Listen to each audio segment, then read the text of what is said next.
let's start with Thomas Brown. The new offensive coordinator for the Chicago Bears was promoted after Shane Waldron was let go. 19 points last week against the Packers. Probably should have been 22, but who's counting? And then 27 points this week. Again, probably should have been 30, but special teams kind of failed them once more. Frank, 19 points in his first outing, 27 points in his following outing. Where are you at with Thomas Brown right now? I'm very happy with Thomas Brown. I think if people were to go back to older episodes with the old name, and we talked about, we didn't know obviously much about Shane Waldron. We're not Seahawks fans. We watched from afar. From what we saw, he looked competent. All we wanted was competent play calling. And what that looked like to us was, one, sticking to the run. You have a rookie quarterback. He did not do that. While you stick to the run, have plays that branch off of that, some play action stuff, some RPOs, a lot of things like that. Really, ultimately, it was like take advantage of the talent that you have on this team because it's so abundant that you're, lessening the rookie quarterback's workload. None of that happened with him. Not only Jack, did none of that happen with Waldron. It was like compounding because there was this weird, route tree combinations that he would have in what looked like to the naked eye. And obviously people who know more about football than us on a technical level, just like so many option routes and different things where the offense was just totally discombobulated. Now you flash forward to these last 2 weeks with Thomas Brown since he's taken over. It is the complete opposite of that. And that's why I'm feeling great about it because it's not like, they made major changes to the offensive line. They obviously didn't change the quarterback. They changed the usage of certain guys, and I DJ Moore being one of them, but that's just the OC being common sense. So I'm saying all that to say, you look at some of the plays that have naturally come over from Waldron's playbook, thinking of like bubble screens, thinking of even like running back screens, thinking of the middle of the field stuff with Cole Kmet. All of it looks crisp. All of it looks like they know what they're supposed to do. And Caleb, because the one thing that we have said about Caleb, even when things were discombobulated, is even if it looked ugly on game day, when you watch the All-22, you're like, man, this is aging well for him because it's not like he's confused by a certain look. It's just the offense looked horrible play design-wise, like 9 times out of 10. He would make his rookie mistakes, like maybe 8 times out of 10, maybe 9 times was too much, but you get what I'm saying. So where I'm at with Thomas Brown, to be quite honest with you, man, with the improvements that we've seen, because what I said last week was this team is picking up what he's putting down. They're blocking harder. We're seeing Keenan, Rome, DJ do their thing. Screens are crisper. There's not as many pre-snap penalties. You get the occasional hold or whatnot, but things are just on point to where they need to be. Are they perfect? No, but it's common sense stuff. So I want Thomas Brown, and the ownership is they're too big of cowards to do this, but he should be in the driver's seat to be getting a look at being the head coach. I think I felt a tad bit different last week when, I was like, you know what? I want him to only focus on the offense and only have Caleb do it. But realistically, Flus is leaving. There's no way he's here. So you have a guy in the building who everyone renownedly respects. I mean, the offense loves him. We were really mad at DJ Moore for being, a poor sport. I don't know what you'd call it. He was not being, fun to watch. But I think that was due to Waldron. That's changed these last 2 weeks. He's back to being the DJ that we know and love. I think that speaks volumes to what Thomas Brown has done, the confidence that he's instilled in Caleb Williams. If you can do that right now with a rookie quarterback who, for all intents and purposes, was down in the dumps of this OC, where I'm at with it, Jack, is I want Flus to be fired after Thanksgiving, and you get this guy the last 5 games to see, can he do this head coaching thing? Where do you differ with me? Where are you at with it? Honestly, it's a little bit tough because while I agree with everything on its face value, the problem I'm having with letting Flus go and then promoting Thomas Brown is at this moment, all I really care about is the development of Caleb Williams. And we said that basically from week 1 on.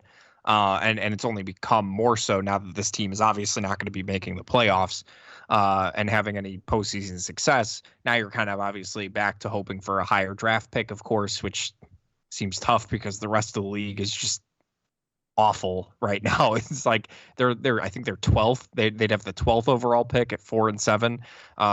So just a tough place to be. But Frank, the reason that I'm having trouble on kind of what I want them to do with Matt Eberflus is because Thomas Brown wasn't offensive coordinator since week 1. He's only been in this role for 2 weeks now, and he's sort of starting to put things together. Things seem to be working and clicking with Caleb Williams. I don't really want to add a ton more to his plate right now if it's going to potentially impact the way that Caleb is performing. Now, I would assume if Thomas Brown was promoted to head coach, or interim head coach, I should say, that he would still call plays. My only thing is, what is going to happen with the rest of the responsibilities? Not only that, you can't call from the booth. You can't play call from the booth when you're the head coach. And obviously we've seen that he has preferred, he's obviously chosen to do it from the booth to call plays. So it's things like that make me question if that would be the right decision. Obviously, like you were saying, I would like, he was the assistant head coach with Sean McVay when they won the Super Bowl after like only his second year in coaching overall. So like, to me, this is a different type of candidate, right? This is a guy that's well respected in the league. Obviously Matt Eberflus had to give himself a nice pat on the back today when he was talking about how great of a job he did, getting Thomas Brown in the building. And it's like, I just don't understand the process of how he was hired over Shane Waldron. I asked that last week, and I still need that question answered, because just hearing him talk, the way the offense has responded, the way the guys have responded to him, it really makes you wonder why this guy wasn't the choice at the beginning or in the offseason to build around your rookie quarterback. It's just very strange. And again, I don't want to ramble too much, but to answer your question, Frank, does what I'm saying kind of make sense? How do you feel about what I'm saying, just in the sense that, like, he was the passing game coordinator, and then 3 weeks later, 4 weeks later, whatever it is, he's going to be the head coach of the No, team? for sure. It's certainly, unorthodox if that were to happen. I think your best point in terms of pushback on me and maybe not wanting it to happen is the booth stuff. I did disregard that. That being said, I think he's very good at what he's doing. I don't know, or I would hope that wouldn't be too big of a detriment. But what I was gonna retort with is something that you actually said. The way he carries himself, the way he speaks to the media. We're hearing players in stark contrast to the way they responded to Shane Waldron about needing to be coached harder, needing to know exactly what's happening.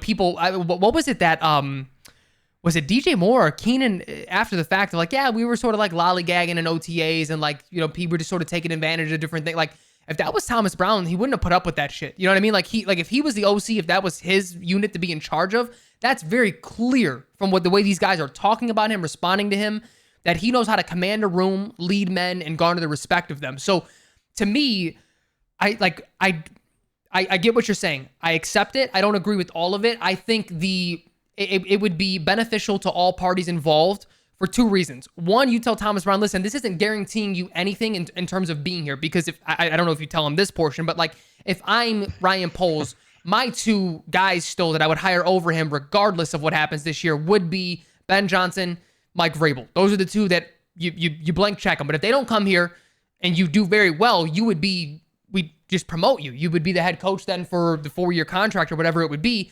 But even with that, you now have a 5-game sample size. You've been interviewing for head coaching jobs, and you've almost gotten some. You've gotten to final interviews. This is your sample size to say, listen, y'all, I can do this shit. So even if it didn't work out here, look at what just happened to Antonio Pierce. If he was going to be hired elsewhere, had the Raiders not retained him, he had interviews elsewhere. This would be a very similar situation with him. I think it would be beneficial for both, but I don't think we would lose all that much with the development of Caleb. And I listen, Jack, dare I say, even in a 5-game sample size, what he's instilled in Caleb, that may be instilled in other people across the whole roster. Like, it's very clear to me. What did Caleb say? It's just his aura. It's the way he communicates. We're talking about communication and such. I think he can have that same effect on the whole roster given the chance. That's a good point. And something, obviously, can't know for sure, we can't even quantify really, is Thomas Brown has been here the entire offseason, right? He's been here in the OTAs. He's been here in training camp. He's been here since the start of the season. And the fact that, he didn't overstep his bounds at all, with he didn't go over Shane Waldron's head. He obviously has not gone over Matt Eberflus's head. I think that just shows a good amount of respect. And I think as a former player, a lot of guys are able to buy what he's selling. With a lot of it, because just understanding how it's supposed to operate. So again, on its face, and I'm not, I know you said push back to you. I'm really not pushing back to you directly. It's mostly just something to think about, really. And again, it's tough for me because you're right. It would be unorthodox, obviously, to go from, passing game coordinator to, just head coach, basically interim head coach, in a 3 to 4 week stretch. But this is why they should have just let Eberflus go. If this is what they were going, and again, the part of it too, it wasn't even guaranteed that Shane Waldron was going to be let go until Tuesday, the Tuesday after that game. Like after the New England game. When it was reported that someone, I don't know if it was Poles or Warren, that like they told him, no, you have to do this. He wanted to put him up in the booth. He was going to give him another shot in the booth.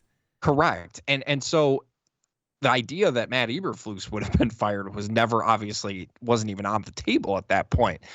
So it to me, it's just like, are you really going to be able to get enough out of Thomas Brown? We've seen so many of these interim head coaches obviously not pan out. They get the rest 8, 7, 6 games to show what they could look like with a full, with in the command chair, kind of running the operation. But it's just so different, especially with how you set up your OTAs, how you set up the offseason, all of that stuff. What do you look for in scouting? Everything that comes with it. I'm totally on board with you that he should get an interview no matter what. He absolutely needs to be interviewed for the head coaching position. I am right there with you. My only thing, though, is, again, with Brian Pohl's status being up in the air, I think it is, does it really do a whole lot for you if your GM that maybe will be making that hiring decision isn't even in the building at that point? He may be, I would say probably Ryan Poles is what? I'd give him maybe 75% that he's back next year. I was going to say 80. Yeah, we're in the same ballpark. Right around there. Definitely more likely he's back than Matt Eberflus at this point. It's just such a short amount of time. And if they were going to do it, they should have done it when they let go Shane Waldron. So I'm at a toss up. Like, if it happens, great. Let's get this show on the road. Fuck Matt Eberflus. This team is just falling apart under his watch. If they want to show what he's got, as long as it doesn't, my main point, as long as it doesn't impact what happens with Caleb and the offense as they've played, obviously much better football these last couple weeks.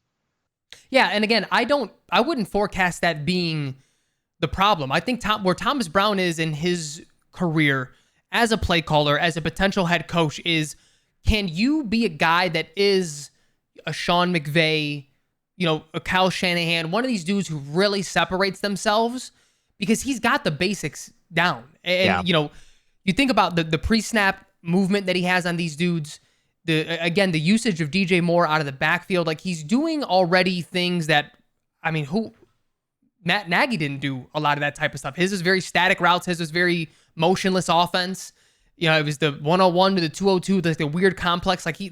Thomas has the common sense portion nailed. And the fact that he was able to self-identify things on a short week to say, hey, we can already be doing this better. And they asked him going into this past week, hey, do you think you can add more wrinkles? And he's like, of course I can. And he's already talking about, it's not up to me to be comfortable. It's up to me to make them comfortable. I don't have a set thing that I'm trying to do here. I'm trying to maximize the talent. He has all of that. So that's why I don't think he would lose it. Maybe pushback was a little too strong. You were just presenting the reason maybe why not to do it. And I understand that. I totally do. to me, I guess my ultimate point is if he is going to be a head coaching candidate for the Chicago Bears next year, what better chance do you have than to audition the guy for I agree. X amount of games? Because again, if we're not in agreement that Eberflus is gone, and I don't mean we know we are. I'm talking about polls and the other decision makers. Then you all can be shown the door as well. Like that scenario, I'm not living with. There's nothing that Matt Eberflus could do short of winning out and winning a Super Bowl that he's back, and that's not happening. No, it's not. And to Thomas Brown's credit, he kept the best pass rushing defense, the highest blitzing defense to 3 sacks. That should be applauded. And the target distribution I thought was great. Like you were talking about the usage of DJ Moore, that little trick play that he had, where he got DJ Moore throwing the football. Those are the type of stuff that I think gets players more engaged. It's football. It's supposed to be fun, and especially for professionals, you do that kind of stuff. It gets people engaged. It keeps the defense on its toes. I thought the target distribution was great. Kind of what we would like to see, I think, moving forward. Maybe a couple changes here or there. Like we said, we'll talk about it in a second. In regards to the entire offense, maybe a little more balance. From what I should say, a little less balance from what we saw last week with the run game. Definitely was not super effective this week, unfortunately, outside of Caleb Williams, making some things happen. But overall, if I were to give a grade for Thomas Brown for this week specifically, I'd B+. I think is more than fair. Yeah, maybe a little bit lower. I was going to say like an A with that run game. A-. Yeah. But really the reason that I have it, so I mean, if you're sticking with B+, I think I have it a notch above, because the one thing that you talked about, it just goes in the same thing of like they're picking up what he's putting down, because this offensive line these last 2 weeks has looked like a different offensive line. Correct. The sacks, except for one this past week against the Vikings and maybe one against Green Bay, they have been largely on Caleb Williams, which I'll live with. That's going to be a sword that it's going to be a double-edged sword his whole career. He's going to extend plays and make a fucking crazy throw like he did to DeAndre Swift. He's going to take a really bad sack like he did in overtime. We're going to live with that just like Seattle did with Russell Wilson in his prime. So it's going to, you take the good with the bad. Hopefully there's a lot more good.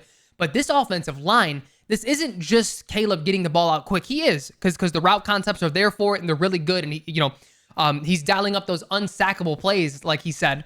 But even when it's time to let these longer routes develop, whatever he's got going on with this, I don't know if it's just a lockstep thing with the routes, or again, what I speculated last week was, are you now just having a guard or the center identify, blitzes and stunts and things, and letting Caleb just do it? Because I think that degree of separation is very good for the all offense as well, especially for a young quarterback. So whatever he's doing, I don't know what the hell it is, it's working. And that offensive line looks incredibly better than what it did earlier in the year.